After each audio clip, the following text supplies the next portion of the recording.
it's been a challenging week, hasn't it? In a lot of ways. All the unrest, all the uncertainty, all the crazy things going on.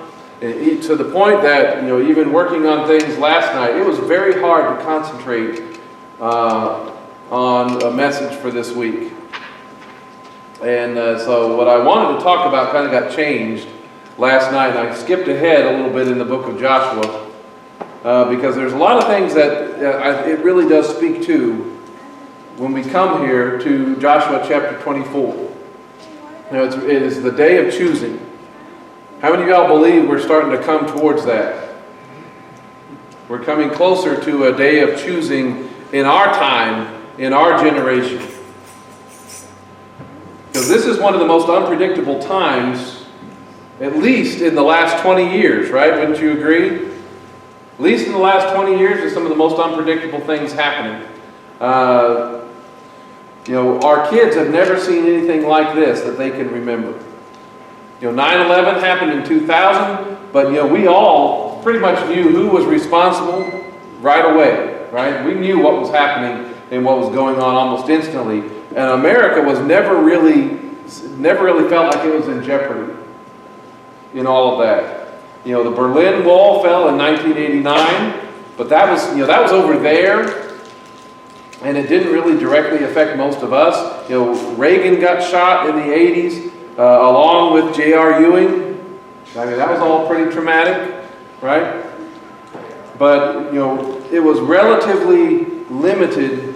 We all knew America was going to go on. Nixon, got impeached in the 70s. He resigned, and it was surprising. But again, it was relatively limited in scope. No one believed that the nation would collapse. The 60s saw a lot of prominent assassinations. Malcolm X, RFK, MLK, JFK. There's a lot of, you don't want to have your name ended in K in the 60s. And there was a lot more going on, lesser knowns than that. But in the 60s, saw the Vietnam protests, the instability of the civil rights movement. But the institutions of the nation were generally believed to be continuing on and relatively solid. The 50s saw all the communist investigations of McCarthy. There was certainly fear in all of that with the Soviet Union and all of that, but we knew who we were at those times. 40s saw Pearl Harbor and World War II. That one had some real dangers and real possibilities if the war went bad. There was a fear of Japan invading the West Coast and all those other types of things. We didn't know exactly how it was going to turn out. The 30s saw the Great Depression. It was bad, but again, most of the institutions of government, were generally believed to be, this will go on.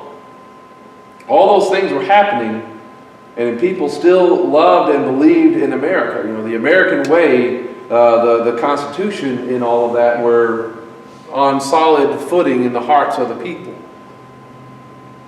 There's a lot of question whether that's true anymore. Do y'all agree? What we're seeing right now with all of the divisions, with half the country believing that the election was fraudulent, with the censorship of political opposition that we're seeing this week, people calling even for martial law with the Insurrection Act or the impeachment of the 25th Amendment to depose the president. We're seeing the American people really losing faith in the institutions and the function of government, in the system itself, in a way that really none of us have seen. So this is a very challenging and disturbing time. So the days ahead are going to be filled with that kind of uncertainty. One side or each side is looking for groups or people to blame, to point fingers at, to declare as enemies of the state or insurrectionists and other things like that. Efforts have already started to censor people and groups, to isolate them, to label them, to control the narrative of who's in the right and who is the wrong. We're seeing a lot of that. And those are dangerous times. It's the same type of thing that happened toward the Jews, toward the Gypsies and other groups, the dissidents and things that were deemed undesirable in Germany in the 1940s. And so there are already things, already policies and plans in place that have been announced, from shutdowns to group meetings and restrictions to no telling what else may be coming in the next few days. And I was talking with my father about it just last night, and it feels almost like, y'all remember in the early days of the after 9/11 going into Iraq, they called it the shock and awe campaign. Y'all remember that? Move fast, hit really hard, and they won't be able to move fast enough and recover to be able to stop, right? To stop what you're planning on doing. That's kind of what this feels like to me right now. That those that are coming into power or whatever else are going to be moving hard and fast to not give enough time for response, to get in position to take care of things. So be watchful and mindful for those things. So it's possible that it may become harder and harder to walk out our faith in the days ahead. Because what we're doing right now could easily or quickly be deemed unlawful. Y'all realize that. So regardless of whether something happens or doesn't happen at all, which I'm sure we all hope for. We all hope that everybody's just a little paranoid right now, right? We'd love to be wrong. But if I saw something this morning that says you can trust the government or you can be a student of history. You can't be both. You can't trust that the government always has your best interest in mind. Because if you are a student of history, you see how that quickly changes. But regardless of whether something happens or doesn't happen, we still need to know who we are. We still need to know who we are going to be. We need to know what we believe. We need to know that what we are committing ourselves to, what we stand for, where our loyalties really lie, and that's important for us because we're not the generation that had to establish all the stuff going on. We're not the generation that had to do all of that. We didn't have to start it all, to fight for it, didn't have to build it, didn't have to think it all up or implement all these things. We've just been enjoying the benefits of what others did before us, and we've enjoyed it for some time. God described that moment with the Israelites going into the promised land in a similar light in some ways. It said, Joshua 24:13, it says, I gave you a land on which you had not labored, cities that you had not built and you have settled in them, vineyards and olive groves that you had not planted, that you are eating. So, as Americans, as living in 2021, and I'm still trying to get used to saying that, right? 2021, we are living in a land that has largely already been developed, governed by a constitution we didn't write, with an economic system we didn't have to establish from the ground up. The Israelite situation, that was an improvement on the status that they came from, wandering around in the wilderness. And we have to realize that the beginning of chapter 4, 24, lists all of the things that the Father had done to bring them to a place of that freedom and opportunity. So they were just stepping in to that place. They were just coming into that place of freedom and opportunity. He says, I took your father Abraham from beyond the river. These was listing some of the things that he had done. Verse 5, so I sent Moses and Aaron, and I plagued Egypt. Verse 7 says, then you stayed in the wilderness for a long time. Then I brought you to the land of the Amorites. I gave them into your hand. Verse 11, then you crossed over the Jordan and came to Jericho, but I delivered them into your hand. We can look back on the generations before us and see how the Father what He has done to provide us a place of freedom and opportunity. But again, we are not at the beginning of all of that. It's been established for some time. Our generation is the one living when it appears like we are on at least maybe the downward slide of the move toward freedom. All cultures, all nations will go through that a series of progressions in a life cycle where it starts off being established and firm, but once things get comfortable, once things get settled, it kind of peaks at some point and it eventually comes back down. What is it, from tyranny to liberty, to freedom, and then to apathy, and then back into oppression. I know I'm missing a couple of statements in there, but that's kind of where we're at. And again, is who we are, is that supposed to change at any point? No, it's not. Who we are, who we will be, is tested in times like these. And it's in the midst of being given so much, it's in the midst of inheriting so much, living in the legacy of so much, that we can take these things for granted. But we have to do what Joshua says here, whether in good times or bad, what he says is true and necessary. He says, "Now therefore, fear Adonai and worship him in sincerity and in truth." This is the decision. This is the choosing that we have to do. We can get so distracted by all the things that are going on out there, all the crazy things that the world is trying to accomplish, and that can be our focus. That can be what we're afraid of.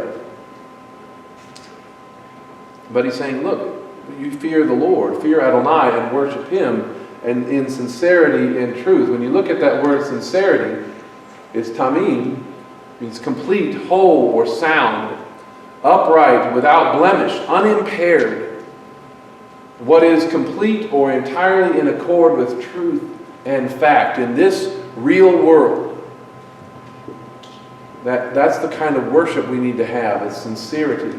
Tamim. It's also the word that's used for blameless. That's said of both Noah and of Abram. The kind of worship we should have and strive for. Sincerity and in truth. It's the amet. Truth or faithfulness, firmness, sureness, reliability, stability, continuance, true doctrine. All right, so when everything is uncertain, when everything is unstable, worshiping the Lord, fearing the Lord in sincerity and in truth, that is our foundation. That is our bedrock. That is what we stand upon. That is the foundation that is built upon the rock, not the one that's built upon sand. Fearing the Lord and worshiping him in sincerity and in truth.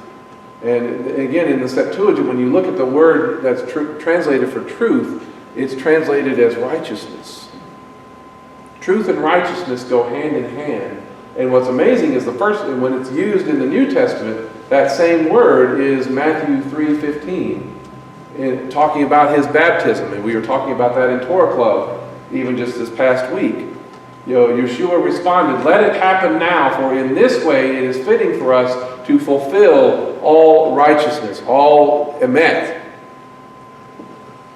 And so John yielded to it. If you were to speak that in Hebrew, that's the word he would have probably used. So it is necessary for us to fulfill all truth. His coming, his redemption, which is what we started in the book of Exodus, is the truth that we need to focus on and live on, and that's the standard by which we worship. Is that sincerity, tamim, the blamelessness, and truth or righteousness. And there is no time that's not a good time to fear the Lord. Would y'all agree with that? There's no time that's not a good time to fear the Lord. Fearing, respecting, keeping in awe, recognizing him as the sovereign. That's the beginning of wisdom. It is the foundation for all learning and life that follows. So no matter what is going on, no matter what the uncertainty, the fear of the Lord is to be our starting point. And everything that happens, everything that we see, everything that we interpret in light of that is supposed to start from that foundation of the fear of the Lord. Nothing must be feared more than Him. Sincerity and truth, being whole and unimpaired. Is it not coming back? Not back up there. Really?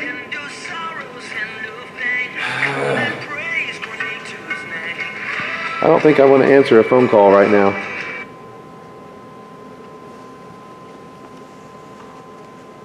So I've lost the screen back there.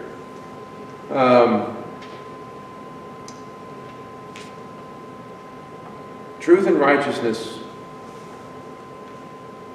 work together, go hand in hand. And even Solomon, the wisest man on the planet, the man who basically tried everything.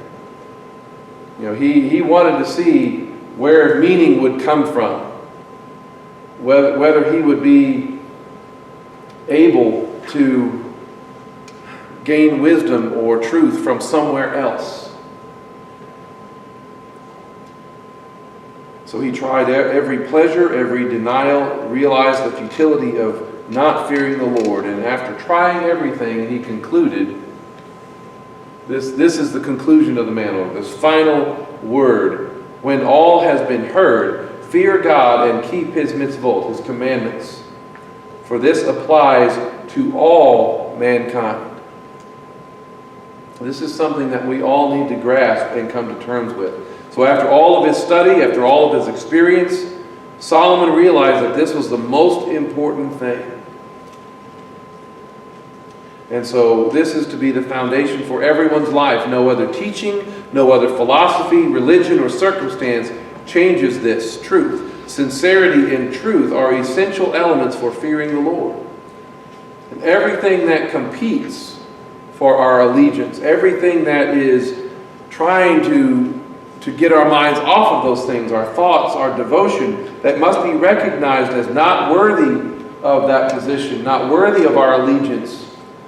And if they interfere, if they get in the way, we're supposed to know and be willing to get rid of it. He says, now, therefore, for fear Adonai and worship Him in sincerity and in truth. Get rid of the gods that your fathers had worshipped beyond the river and in Egypt, and worship Adonai. So right now, there's a whole lot of things that are competing for the hearts of America right now. They are gods from the past that maybe have repackaged themselves to deceive a new generation. We are carrying false gods around with us and we don't even realize it. Even allegiance to political figures, parties, or ideologies have for many become a false god. Right? And I'm saying this primarily to people that I agree with. But there are some people that are out there these days that seem more fearful and of losing and more faithful to Trump than they are of God. There's almost a cult that surrounds him.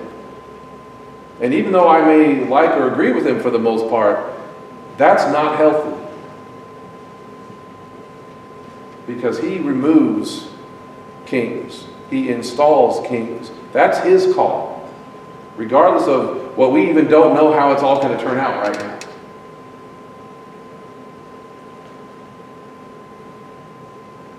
But you see that in their words. You see that in their actions. And if everything is wrapped up in him, dependent upon him, as if all of God's plans are thwarted without him, that's not who we are to be as the people of God. That has become a false god that we must be aware of, because that's not emet. That's not the truth. God's will and ways are not thwarted regardless of how this turns out. So we must fear God only, trust God only, walk with him and his ways only. We have to decide that now. Even before we have all the answers. Just like Moses. His sign about going, Lord, how do I know that you sent me? It's like, well, you'll know when you stand here at this mountain and worship me with all those people. He had to go, again, before having confirmation. And so do we. We need to have some things established and settled before we know how things turn out. Verse 14 says, if it seems bad to you to worship Adonai, then choose for yourselves today whom you will serve, whether the gods that your fathers worshiped that were beyond the river, or the gods of the Amorites in whose land you are living. All right? Notice what this is saying. They're choosing between the gods in the place that their ancestors left from the past, or they're choosing between the ones that exist where they are in that moment. It's things in the past, things of where you're going. Both of those can ensnare you. One's far away or one's near. Can become a trap and a false god. Choose whom you will serve, because you're going to serve somebody. You're going to serve someone. This is a time for choosing in our nation. It's a time of choosing for the people of God. What God will we have and whom will we serve? And people are choosing. People are, on the political left will be making the wrong choice. People on the political right are going to be making the wrong choice of who is their God. In all of these politicians and policies, remaining faithful to Adonai is going to likely be harder. And if you don't get in on the bandwagon with the victors, right? We're seeing this already. If you're not in on the same side with the victors, your life is going to get harder, because both the right and left want your loyalty. They want to be your God. They want you to be your devotion. But neither are going to stay on the straight and narrow path of God and His ways. And I may believe that one is closer to that in His ways than the other, but I must never make the mistake of equating the two. So this is a quick little graphic, right? The ways of God, if it'll advance for me. The ways of God are the straight and narrow path, right? You see that. But Satan does not care whether you are in error to the left. Yeah, that's your left. To your left or to your right.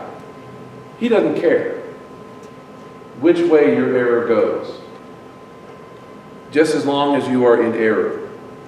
All right, Satan also does not care how far away from the true path you are, right? You can be real close on either side, and you're still not on the right path. Because, the further you go along that path, anybody remembers geometry, the further you go on the path that's going away from the line, you may be close now, but when you get further down the road, you're a whole lot farther away than you ever realized. Right? He doesn't care whether your error is the right or the left. He doesn't care how far off of the true path you are, just that you are off of it. And I've said this before, the easiest lie to believe is the one that is closest to the truth, the one that mixes truth with the lie. But the second easiest one is really the lie that you're inclined to agree with. The one that you like is one that's going to be hardest for you to distinguish and determine is not the truth. And so here we come in this situation. Got all these. And he says he has to determine who he is. This is Joshua. As for me and my household, we will worship Adonai. He's having to set the standard. He's having to set the rule for him and his house. And he may have had a pretty good idea how things were going to go. But, in reality, he had no idea whether anyone would be coming with him in his choice. He was willing to declare it, publicly before any support was given. So he was leading this people to follow him on the right path. And this is the kind of resolve that we need to have if we are going to be meeting the days ahead. We're going to need this in the days ahead. We're going to need that kind of choice and that decision. As for me and my house, we will serve the Lord. And that's whether anybody comes with you or not. Even if everyone condemns you for your choice, you must be willing, you and your house, to worship the Lord and fear Him only. He goes on, he says, but the people said to Joshua, no, for we will worship the Lord, we will worship Adonai. So Joshua said to the people, you are witnesses to yourselves. You pay attention who is with you, that you have chosen for yourselves Adonai to worship Him, and we are witnesses.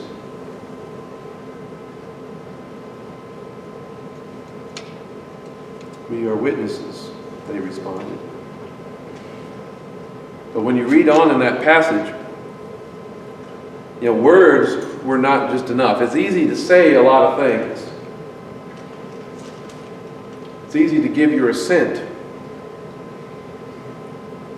They then had to go back and back up their commitment with action. They couldn't just be hearers of the word only. They had to be doers of the words as well. As James, really Jacob says, show me your faith without works, and I will show you my faith by my works, by what I do. Right? Then they had to actually go back to their household. They had to go back and get rid of those other gods and all those things that had their allegiance, that unhealthy allegiance. And so in doing that, in committing to that, backing up their words with their actions, then Joshua comes, he says, he comes and cuts a covenant with the people that day and set for them a statute and an ordinance in Shechem. Then Joshua wrote these words in the scroll of the Torah of God. Also he took a great stone and set it up there under the oak that was by the sanctuary of Adonai. Joshua said to all the people, behold, this stone will be a witness to us, for it has heard all the words of Adonai which he has spoken to us. Then it will be a witness to you, lest you deny your God. Then Joshua then dismissed the people, each to his own inheritance. All right, so this new generation had to recommit themselves to the principles of faith that had been laid out for them. And they needed those reminders. They needed the reminders of the decisions made for the times when maybe their memory wasn't as good. Maybe when it gets tough and they have to decide whether or not they're going to continue on this path. Or maybe it might be for those times when it gets easy and we have apathy that sets in, and it's, well, I don't know if I really need to do that. Sometimes the easy times are the most dangerous for faith. And so Joshua, he writes these things down. He writes their names, their commitments at the end of the Torah scroll. He's not adding to the Torah, but he's essentially writing down what's happening in the book of Joshua. It's dated, it's signed, and it's binding, essentially. They are now included in all of those covenants that had come before them. They had to choose in their day whom they were going to serve. And that's where we are. And we are in a similar situation. We have to choose in our day whom we are going to serve. We have to commit ourselves to the ways of God, whether our fellow citizens, whether our government makes the same decisions or not. Whether even those who claim the name of Messiah choose to go with us on the path of God and His Torah or not. You realize that?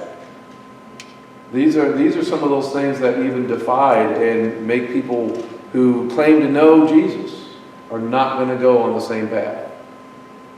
There are some where we already hear ministers praying and doing all sorts of crazy things out there, where they're happy to go down this path.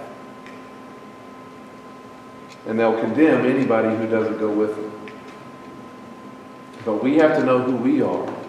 We have to know what we believe. We have to know the path that He has called us to. And then the question becomes, how do we know it's all worth it? How do we know? If following God can bring all of this trouble and all of this difficulty, then why do it? Well, in a lot of ways, it goes back to what Moses was asking about and the answer that he got about worshiping on this mountain. And it's in this, is that God has made some amazing and wonderful promises. You realize that? He has made some amazing and wonderful promises. Promises that we are still waiting for. Promises that have not been fully and completely realized yet. And so as we have been talking about in the book of Joshua, how they're crossing over the Jordan into the promised land. It's a foreshadowing, it's a type for the second coming. It's a picture of us crossing over into the kingdom of God and the perfect rule and reign of Messiah. That's so much of how Joshua is laid out to give us those insights.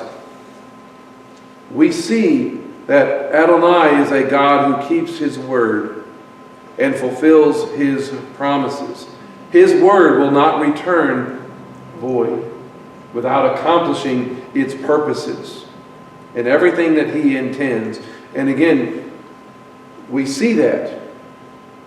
It's not at the end of the book. It's not at the end of Joshua chapter 24. It's actually back a couple chapters in 21. It says, "So Adonai gave to Israel the entire land that He had sworn to give to their fathers. They took possession and settled in it." Again, that's the picture of the second coming. That's the picture of Messiah coming and setting up and establishing His kingdom on earth. Everything, the whole earth is the Lord's. And so He begins to distribute the inheritance, distribute the promise. It says, "Then Adonai gave them rest on all sides, just as He had sworn to their fathers. Not one man of all their enemies withstood them, for Adonai gave all of their enemies into their hands." Is that going to happen in the future? At the second coming? Yes. Yes, it is. He says, not one good thing that Adonai had promised to the house of Israel failed. All came to pass. Is that still true? Yes, it is. Everything, not one good thing that Adonai has promised to the house of Israel fails. And we are still living with that expectation. You've heard the phrase, promises made, promises kept. You usually hear that from what kind of people? Politicians, right? Do they usually mean it? No. They usually don't mean it. And they're usually not able to deliver. 9 times out of 10, when a politician says it, it's not going to be true. But it is not true of our God. That is not true of our King. He not only has the integrity to make a promise and keep it, He has the power to make a promise and keep it. That's what we are waiting on. That's what we are believing Him for. And so when you ask that question, is it worth it? The answer is yes. Because not one good thing that Adonai has promised to His people will fail. Everything will come to pass. So this world, its institutions, its nations, they cannot make that statement. They cannot make that promise. They all will fall away, fail and pass away. But His word, His Torah will never pass away. Not the smallest letter, or seraph, not the smallest jot or tittle Heaven and earth will pass away will not pass away until all things come to pass and are fulfilled. He is faithful. He is true. He is our rock and our foundation. He alone is worthy of our worship, our fear, our praise, and it's to Him alone that all glory and honor should go. Amen?